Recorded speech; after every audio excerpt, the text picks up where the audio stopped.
Al acercarme a la ciudad sin nombre, supe que estaba maldita. Viajaba por un valle árido y terrible bajo la luna, y a lo lejos la vi sobresalir misteriosamente de la arena como partes de un cadáver pueden sobresalir de una tumba mal hecha. El miedo hablaba desde las piedras desgastadas por el tiempo de esta canosa superviviente del diluvio, esta bisabuela de la pirámide más antigua, y una aura invisible me repelía y me obligaba a alejarme de secretos antiguos y siniestros que ningún hombre debería ver, y que ningún otro se había atrevido jamás a ver. Remota en el desierto de Arabia yace la ciudad sin nombre, desmoronada e inarticulada, sus bajos muros casi ocultos por la arena de incontables eras. Debió de ser así antes de que se colocaran las primeras piedras de Memphis, y mientras los ladrillos de Babilonia aún no se habían cocido. No hay leyenda tan antigua como para darle un nombre o recordar que alguna vez estuvo viva, pero se habla de él en susurros alrededor de fogatas y lo murmuran las abuelas en las tiendas de los jeques, de modo que todas las tribus lo evitan sin saber muy bien por qué. Fue con este lugar que Abdul al-Hazred, el poeta loco, soñó la noche antes de cantar su inexplicable pareado. No está muerto lo que puede yacer eternamente, y con extraños eones incluso la muerte puede morir. Debería haber sabido que los árabes tenían buenas razones para evitar la ciudad sin nombre, la ciudad de la que se habla en cuentos extraños pero que ningún ser vivo ha visto. Sin embargo, los desafié y me adentré en el desierto virgen con mi camello. Solo yo la he visto, y por eso ningún otro rostro muestra tan horribles líneas de miedo como el mío. Por eso ningún otro hombre tiembla tan horriblemente cuando el viento nocturno sacude las ventanas. Cuando la encontré en la quietud fantasmal de un sueño eterno, me miró, helada por los rayos de una luna fría en medio del calor del desierto. Y al devolverle la mirada, olvidé mi triunfo al encontrarla y me detuve con mi camello a esperar el amanecer. Esperé durante horas, hasta que el este se volvió gris y las estrellas se desvanecieron, y el gris se convirtió en una luz rosada con ribetes dorados. Oí un gemido y vi una tormenta de arena agitándose entre las antiguas piedras, aunque el cielo estaba despejado y las vastas extensiones del desierto estaban quietas. Entonces, de repente, sobre el extremo más alejado del desierto apareció el filo abrasador del sol, visible a través de la pequeña tormenta de arena que se disipaba, y en mi estado febril imaginé que desde alguna remota profundidad llegaba un estruendo metálico musical para saludar al disco ígneo como Memnón lo saluda desde las orillas del Nilo. Me zumbaban los oídos y mi imaginación bulía mientras conducía lentamente mi camello por la arena hacia aquel lugar de piedra sin voz. Aquel lugar demasiado antiguo para que Egipto y Meroe lo recordaran. Aquel lugar que solo yo, entre los hombres vivos, había visto. Vagué entre los informes cimientos de casas y palacios, sin encontrar jamás una talla o inscripción que hablara de aquellos hombres, si es que hombres eran, que construyeron la ciudad y la habitaron hace tanto tiempo. La antigüedad del lugar era insalubre, y anhelaba encontrar alguna señal o artefacto que demostrara que la ciudad, en efecto, había sido creada por el hombre. Había ciertas proporciones y dimensiones en las ruinas que no me agradaban. Llevaba conmigo muchas herramientas y excavé mucho dentro de los muros de los edificios destruidos, pero el progreso fue lento y no se descubrió nada significativo. Al anochecer y regresar la luna, sentí un viento gélido que me infundió un nuevo miedo, así que no me atreví a quedarme en la ciudad. Y al salir de las antiguas murallas para dormir, una pequeña tormenta de arena se formó detrás de mí, soplando sobre las piedras grises a pesar del brillo de la luna y la mayor parte del desierto estaba en calma. Desperté justo al amanecer de un espectáculo de horribles pesadillas, con los oídos zumbando como un repiqueteo metálico. Vi el sol brillar rojizo a través de las últimas ráfagas de una pequeña tormenta de arena que se cernía sobre la ciudad sin nombre, marcando la quietud del resto del paisaje. Una vez más me aventuré entre aquellas ruinas amenazantes que se hinchaban bajo la arena como un ogro bajo una colcha, y de nuevo cavé en vano en busca de reliquias de la raza olvidada. Al mediodía descansé, y por la tarde pasé mucho tiempo recorriendo las murallas, las calles de antaño y los contornos de los edificios casi desaparecidos. Vi que la ciudad había sido realmente poderosa, y me maravillé ante el origen de su grandeza. Imaginé todos los esplendores de una época tan lejana que Caldea no podía recordarla, y pensé en Sarnath la condenada, que se alzaba en la tierra de Nar cuando la humanidad era joven, y en Ibe, que fue esculpida en piedra gris antes de que la humanidad existiera. De repente, llegué a un lugar donde el lecho rocoso se alzaba abruptamente sobre la arena, formando un acantilado bajo, y allí vi con alegría lo que parecía prometer más vestigios del pueblo antediluviano. Talladas toscamente en la pared del acantilado se alzaban las inconfundibles fachadas de varias pequeñas casas o templos de roca, cuyos interiores podrían albergar muchos secretos de épocas remotas, aunque las tormentas de arena habían borrado hacía tiempo cualquier grabado que pudiera haber en el exterior. Muy bajas y obstruidas por la arena estaban todas las oscuras aberturas cerca de mí, pero despejé una con mi pala y me arrastré por ella, llevando una linterna para revelar cualquier misterio que pudiera albergar. Una vez dentro, vi que la caverna era en realidad un templo, y contemplé claros signos de la raza que había vivido y rezado antes de que el desierto fuera un desierto. Altares primitivos, pilares y nichos, todos curiosamente bajos, no faltaban, y aunque no vi esculturas ni frescos, había muchas piedras singulares, claramente talladas en símbolos por medios artificiales. La bajeza de la cámara cincelada era muy extraña, pues apenas podía arrodillarme, pero el área era tan grande que mi linterna solo iluminaba una parte a la vez. Sentí un extraño escalofrío en algunos rincones lejanos, pues ciertos altares y piedras sugerían ritos olvidados de naturaleza terrible, repugnante e inexplicable, y me hicieron preguntarme qué clase de hombres podrían haber construido y frecuentado semejante templo. Cuando hube visto todo lo que contenía el lugar, salí a rastras, ansioso por descubrir qué podrían ofrecer los otros templos. Ya se acercaba la noche, pero las cosas tangibles que había visto hicieron que la curiosidad fuera más fuerte que el miedo, así que no huí de las largas sombras proyectadas por la luna que me habían intimidado al ver por primera vez la ciudad sin nombre. En el crepúsculo, abrí otra abertura y con una nueva linterna me adentré en ella, encontrando piedras y símbolos más vagos, aunque nada más definido que lo que había contenido el otro templo. La habitación era igual de baja, pero mucho menos ancha, y terminaba en un pasaje muy estrecho lleno de santuarios oscuros y crípticos.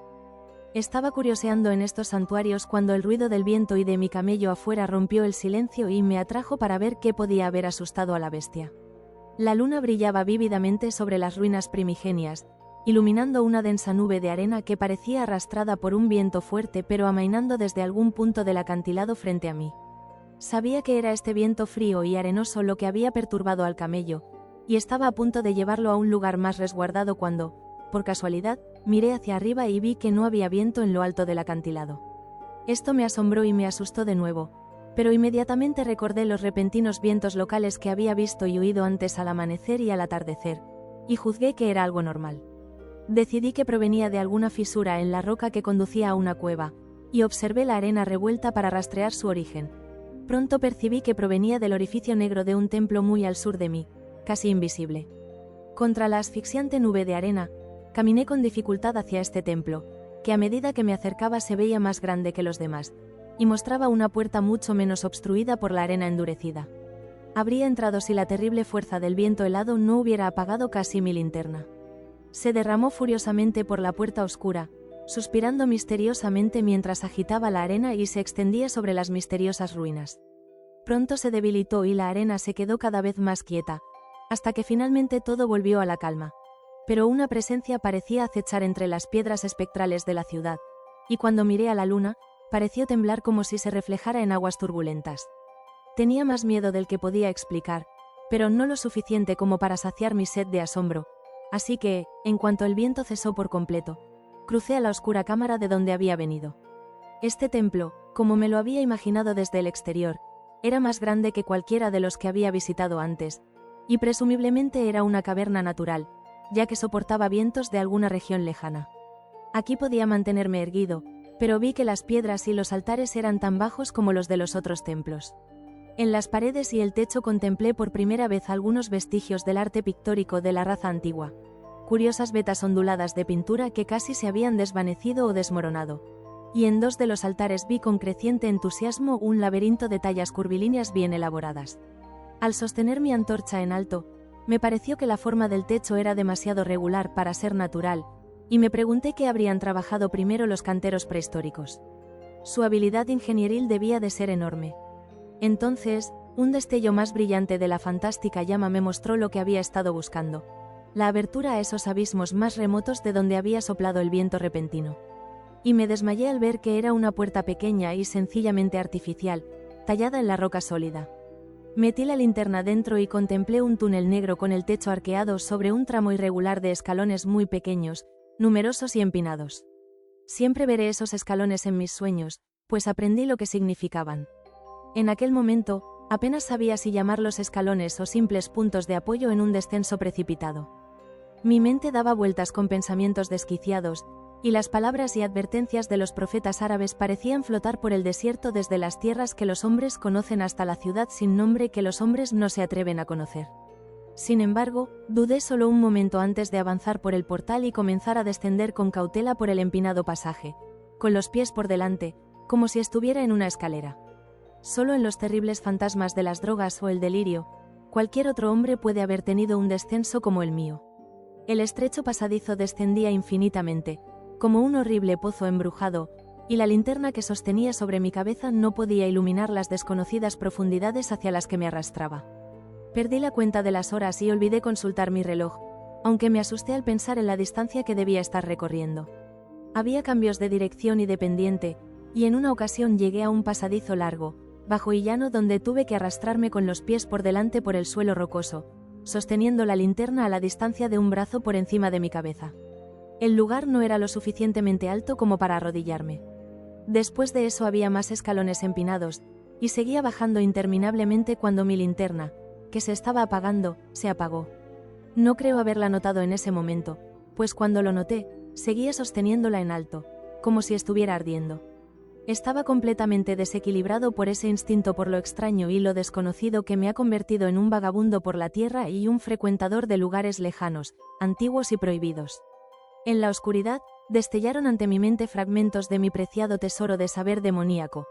Frases de Al-Hazred del árabe loco, párrafos de las pesadillas apócrifas de Damascio y versos infames de la delirante imagen del mundo de Gautier de Metz.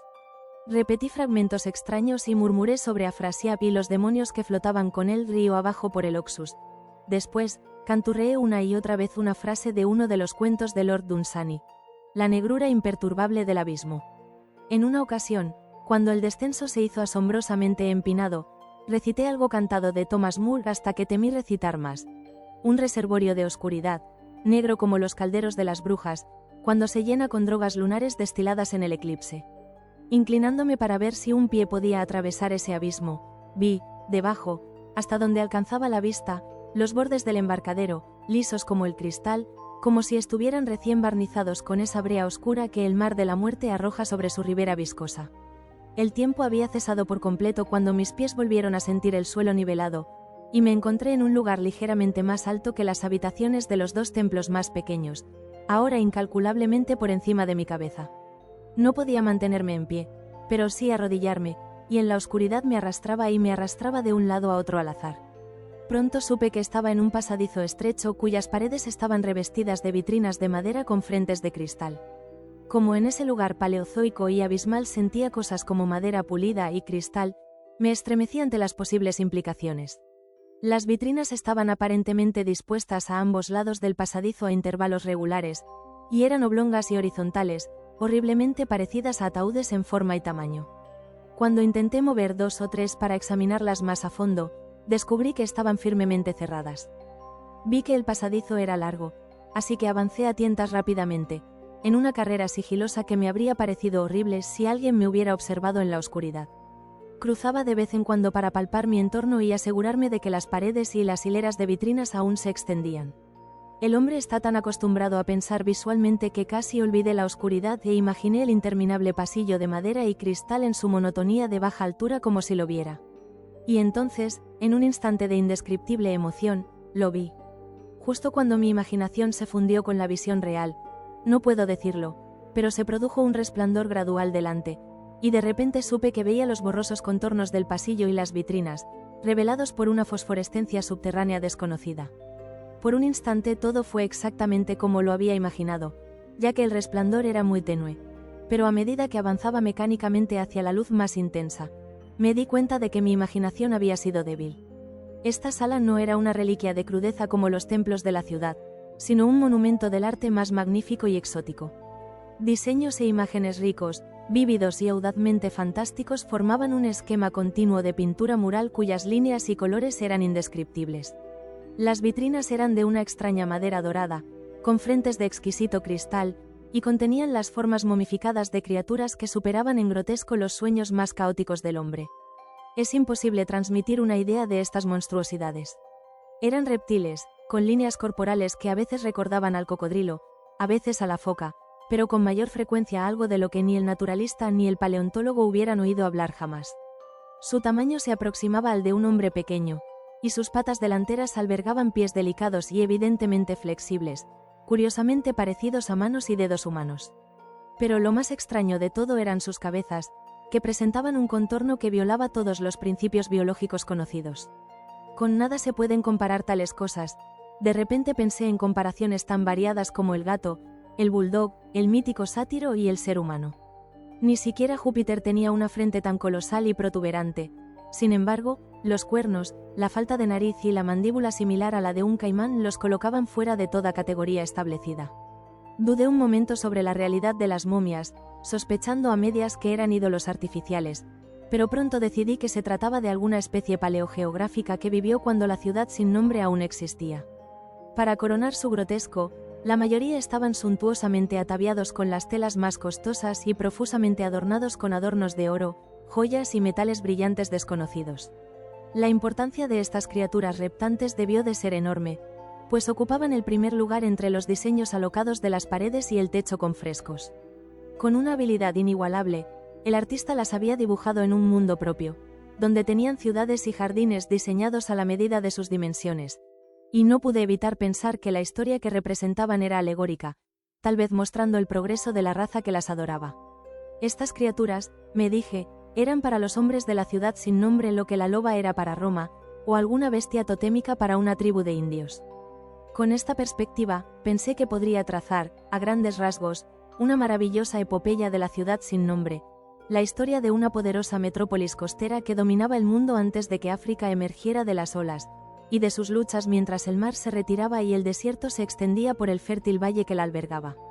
Vi sus guerras y triunfos, sus dificultades y derrotas, y posteriormente su terrible lucha contra el desierto, cuando miles de sus habitantes representados aquí en alegoría por los grotescos reptiles se vieron obligados a abrirse paso entre las rocas de una forma maravillosa hacia otro mundo, del que les habían hablado sus profetas. Todo era vívidamente extraño y realista, y su conexión con el asombroso descenso que había realizado era inconfundible. Incluso reconocí los pasajes. Mientras avanzaba sigilosamente por el pasillo hacia la luz más brillante, vi etapas posteriores de la epopeya pintada. La despedida de la raza que había habitado la ciudad sin nombre y el valle circundante durante 10 millones de años. La raza cuyas almas se resistían a abandonar los escenarios que sus cuerpos habían conocido durante tanto tiempo, donde se habían asentado como nómadas en la juventud de la tierra, excavando en la roca virgen aquellos santuarios primigenios en los que nunca cesaban de venerar. Ahora que la luz era mejor, estudié las pinturas con más atención y, recordando que los extraños reptiles debían representar a los hombres desconocidos, reflexioné sobre las costumbres de la ciudad sin nombre. Muchas cosas eran peculiares e inexplicables. La civilización, que incluía un alfabeto escrito, parecía haber alcanzado un nivel superior al de las civilizaciones inconmensurablemente posteriores de Egipto y Caldea. Sin embargo, había curiosas omisiones. Por ejemplo, no pude encontrar imágenes que representaran muertes o costumbres funerarias, salvo las relacionadas con guerras, violencia y plagas, y me asombró la reticencia mostrada respecto a la muerte natural.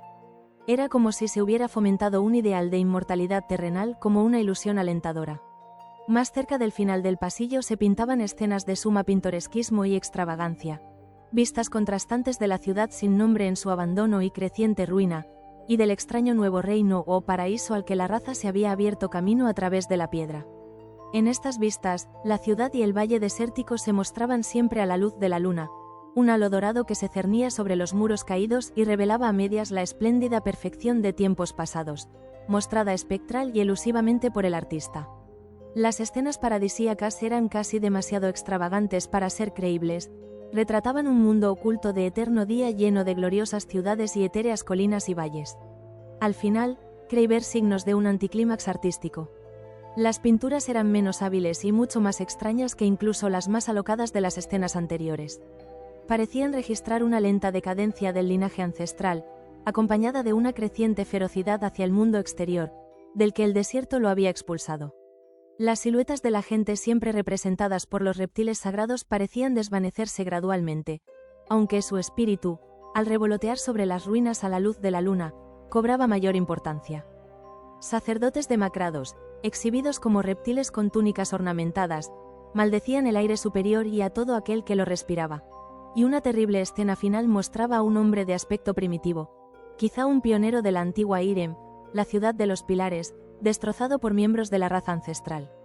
Recordé el miedo que los árabes le temen a la ciudad sin nombre, y me alegré de que más allá de este lugar, las paredes y el techo grises estuvieran desnudos. Mientras contemplaba el espectáculo de la historia mural, me acerqué al final del salón de techo bajo y me di cuenta de una gran puerta por la que entraba toda la fosforescencia luminosa. Acercándome sigilosamente, grité de asombro al ver lo que se extendía más allá, pues en lugar de otras estancias más brillantes, solo había un vacío ilimitado de resplandor uniforme, como el que uno podría imaginar al contemplar desde la cima del monte Everest un mar de niebla iluminada por el sol. Detrás de mí había un pasadizo tan estrecho que no podía mantenerme erguido. Ante mí, una infinitud de refulgencia subterránea. Desde el pasadizo hasta el abismo, se extendía el comienzo de una empinada escalera, pequeños y numerosos escalones, como los de los oscuros pasadizos que había recorrido, pero después de unos metros, los vapores resplandecientes lo ocultaban todo. Abierta de golpe contra la pared izquierda del pasillo se encontraba una enorme puerta de latón, increíblemente gruesa y decorada con fantásticos bajorrelieves, que, al cerrarse, podía aislar por completo el mundo interior de luz de las bóvedas y pasajes de roca. Miré los escalones, y por el momento no me atreví a tocarlos. Toqué la puerta de latón abierta y no pude moverla. Entonces me dejé caer de bruces en el suelo de piedra, con la mente inflamada de prodigiosas reflexiones que ni siquiera un agotamiento mortal podía disipar. Mientras yacía inmóvil con los ojos cerrados, libre para reflexionar, muchas cosas que había notado superficialmente en los frescos volvieron a mí con un significado nuevo y terrible. Escenas que representaban la ciudad sin nombre en su apogeo, la vegetación del valle que la rodeaba y las tierras lejanas con las que comerciaban sus comerciantes. La alegoría de las criaturas reptantes me desconcertó por su prominencia universal, y me extrañó que se la siguiera tan de cerca en una historia ilustrada de tal importancia. En los frescos, la ciudad sin nombre se representaba en proporciones adecuadas para los reptiles. Me pregunté cuáles serían sus verdaderas proporciones y magnificencia, y reflexioné un momento sobre ciertas rarezas que había notado en las ruinas. Pensé con curiosidad en la bajeza de los templos primigenios y del corredor subterráneo, que sin duda fueron excavados así por deferencia a las deidades reptiles allí veneradas, aunque esto obligaba a los fieles a arrastrarse. Quizás los propios ritos implicaban arrastrarse imitando a las criaturas. Sin embargo, ninguna teoría religiosa podía explicar fácilmente por qué el paso llano en ese imponente descenso debía ser tan bajo como los templos, o incluso más bajo, ya que uno ni siquiera podía arrodillarse en él. Al pensar en las criaturas reptantes, cuyas horribles formas momificadas estaban tan cerca de mí, sentí una nueva punzada de miedo. Las asociaciones mentales son curiosas, y me repelía la idea de que, salvo el pobre hombre primitivo despedazado del último cuadro, la mía fuera la única forma humana entre las muchas reliquias y símbolos de la vida primigenia. Pero como siempre en mi extraña y errante existencia, la maravilla pronto desbancó al miedo, pues el luminoso abismo y lo que pudiera contener presentaban un problema digno del más grande explorador. No podía dudar de que un mundo extraño y misterioso se extendía al fondo de aquel tramo de escalones peculiarmente pequeños, y esperaba encontrar allí esos monumentos humanos que el corredor pintado no me había proporcionado. Los frescos habían representado ciudades, colinas y valles increíbles en este reino inferior, y mi imaginación se posaba en las ricas y colosales ruinas que me aguardaban. Mis temores, en efecto, se centraban más en el pasado que en el futuro. Ni siquiera el horror físico de mi posición en aquel estrecho corredor de reptiles muertos y frescos antediluvianos, kilómetros por debajo del mundo que conocía y frente a otro mundo de luz y niebla inquietantes, podía igualar el pavor letal que sentía ante la abismal antigüedad de la escena y su alma. Una antigüedad tan vasta que resulta difícil de medir parecía mirar desde las piedras primigenias y los templos excavados en la roca de la ciudad sin nombre, mientras que los últimos mapas asombrosos de los frescos mostraban océanos y continentes olvidados por el hombre, con solo aquí y allá algún contorno vagamente familiar. Nadie podría decir qué pudo haber sucedido en los eones geológicos desde que cesaron las pinturas y la raza, aborrecedora de la muerte, sucumbió con resentimiento a la decadencia. La vida había abundado una vez en estas cavernas y en el luminoso reino que se extendía más allá.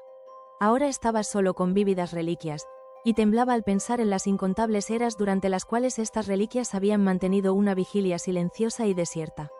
De repente, me asaltó otro ataque de ese miedo agudo que me había embargado intermitentemente desde que vi por primera vez el terrible valle y la ciudad sin nombre bajo una luna fría. A pesar del agotamiento, Me encontré sentado de golpe, mirando hacia atrás por el oscuro pasillo hacia los túneles que ascendían al mundo exterior. Mis sensaciones eran muy similares a las que me habían hecho rehuir la ciudad sin nombre por la noche, y eran tan inexplicables como conmovedoras.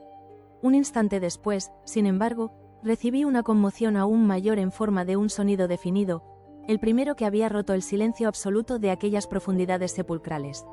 Era un gemido profundo y sordo, como el de una multitud distante de espíritus condenados, y provenía de la dirección en la que miraba. Su volumen aumentó rápidamente, hasta que pronto reverberó espantosamente por el pasaje bajo, y al mismo tiempo percibí una corriente de aire frío cada vez mayor, que también fluía de los túneles y de la ciudad de arriba. El roce de este aire pareció devolverme el equilibrio, pues al instante recordé las repentinas ráfagas que se alzaban alrededor de la boca del abismo cada amanecer y atardecer, una de las cuales, de hecho, me había revelado los túneles ocultos. Miré mi reloj y vi que el amanecer estaba cerca, así que me preparé para resistir el vendaval que azotaba su caverna natal como había azotado al anochecer.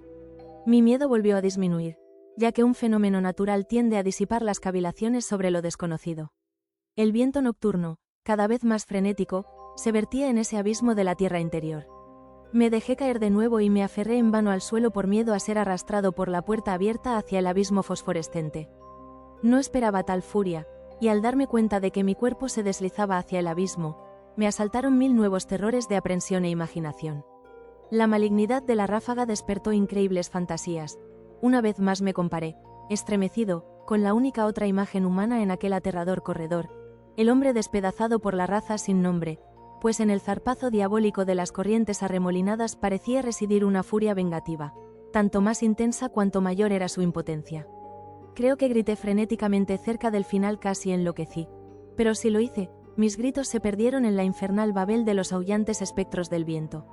Intenté arrastrarme contra el torrente invisible y asesino, pero ni siquiera pude sostenerme mientras me empujaban lenta e inexorablemente hacia el mundo desconocido. Finalmente, la razón debió de quebrarse por completo, pues me puse a balbucear una y otra vez aquel inexplicable verso del árabe loco al-Hazred, que soñaba con la ciudad sin nombre. No está muerto lo que puede yacer eternamente, y con extraños eones incluso la muerte puede morir. Solo los sombríos y amenazantes dioses del desierto saben lo que realmente ocurrió. Las indescriptibles luchas y revuelos que soporté en la oscuridad, o lo que Abaddon me guió de vuelta a la vida, donde siempre debo recordar y temblar en el viento nocturno hasta que el olvido, o algo peor, me reclame. Monstruoso, sobrenatural, colosal, era aquello, demasiado inimaginable para ser creído, salvo en las silenciosas y condenadas horas de la madrugada, cuando uno no puede dormir. He dicho que la furia de la ráfaga impetuosa era infernal, cacodemoníaca, y que sus voces eran espantosas, con la ferocidad contenida de eternidades desoladas. De repente, esas voces, aunque aún caóticas ante mí, parecieron, para mi cerebro palpitante, tomar forma articulada detrás de mí, y allá abajo, en la tumba de innumerables antigüedades extintas hace eones, leguas por debajo del mundo de los hombres iluminado por el amanecer, oí las espantosas maldiciones y gruñidos de demonios de lenguas extrañas. Al girarme, vi recortado contra el éter luminoso del abismo lo que no se veía en la penumbra del pasillo. Una horda de pesadilla de demonios impetuosos, distorsionados por el odio, grotescamente engalanados, semitransparentes, demonios de una raza que nadie podría confundir, los reptiles reptantes de la ciudad sin nombre. Y al amainar el viento, me sumergí en la negrura de las entrañas de la tierra, habitada por demonios, pues tras la última criatura, la gran puerta de bronce se cerró con un estruendo ensordecedor de música metálica, cuyas reverberaciones se expandieron hasta el mundo distante para saludar al sol naciente como Memnón lo saluda desde las orillas del Nilo.